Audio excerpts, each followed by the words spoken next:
continuing on the same topic, talking about the contributions of people like Black people in America. When I when I talk about how America was a move towards the kingdom of God, I realize that there are people that are going to really be confused by that and hurt to even hear that, like Native Americans.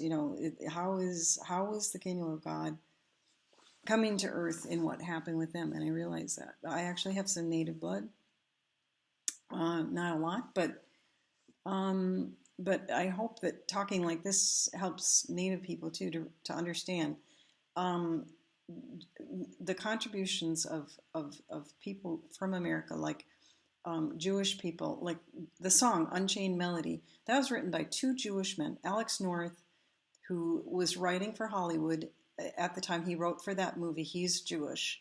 Zaret wrote the lyrics. He's Jewish. You think about people like Bob Dylan and the profound lyrics that he's written. He's Jewish. And so how Jewish people have been able to find themselves in America and then give to the world the results of that. And then I talked about the Black contribution.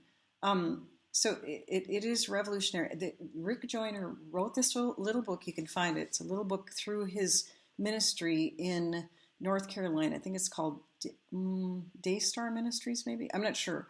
But it's a ministry in North Carolina that you could get this little booklet called Overcoming Racism. And in the book, he talks about how he believes that one day Black people will set people free in America, and it'd be because they had such a destiny. This is why they were oppressed.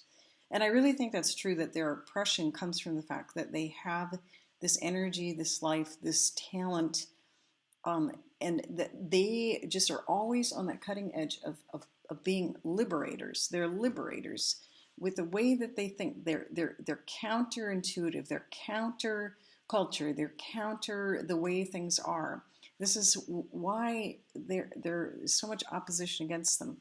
And but the thing is that when I read that, I was thinking about this now. I have to change this little essay that I wrote based on what he was saying, is that they already have freed people with what they have done. They've already freed people with their music and with their culture, and with other things that they've done, like their comedy and film and so many things. They've already released so much freedom to the world. And I was talking about the music and how it has freed people. And this is the reason for the opposition. This is the reason that there's so much opposition to them, because there are these. It's mainly people who embody Satan, who they're so negative and they're so anti-life, and they're so anti-life and they so love the devil. These are people, they fall in love with the devil, because I read this book by Mary McLean, who was in Butte, Montana, early 1900s. She actually said that she loved the devil. It was like she had fallen in love with the devil. They become enamored of the devil, which is enabled mostly by the gospel of Christ, that people discover there's a devil. And then they fall in love with the devil more than they fall in love with this man who had the courage to go plunge into hell and spend 72 hours fighting principalities and powers, which is Christ. They fall more in love with the devil. But in doing that, they have this negativity. They have this anti-life. God said, all who hate him love death. The devil hates God, and these people hate God. And they're anti-life. And so in being anti-life, they're against things that are life. And really, Black people, despite the fact there are plenty of Black people who are negative, they're hate-filled. That's why the ghettos are so toxic. But there are many, many, many who are not, who are faith-based, the Christian faith at their base, and they release life in what they've given. In their music, I can't see anything but life in the kind of music that they have created. And the devil, who's anti-life, this is why he hates them.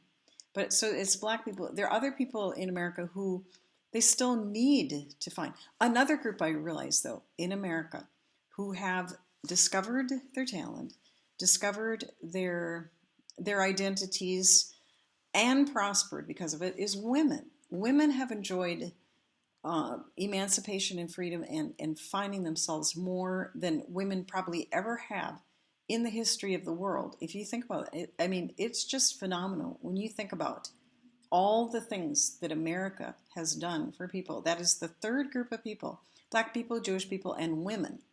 And of course, women in those same ethnic groups, but white women, and all different kinds of women, still to be Native women and Asian women, because there's still Asian women are still stereotyped. Native women, well, yeah, I mean, the natives still have a ways to go to really heal, I think. But uh, so we need to go forward and not backward. But we need to take inventory of all that America has done for the world and why there's so much opposition from that negative thing that's in the earth, and it's in people who are comfortable with it.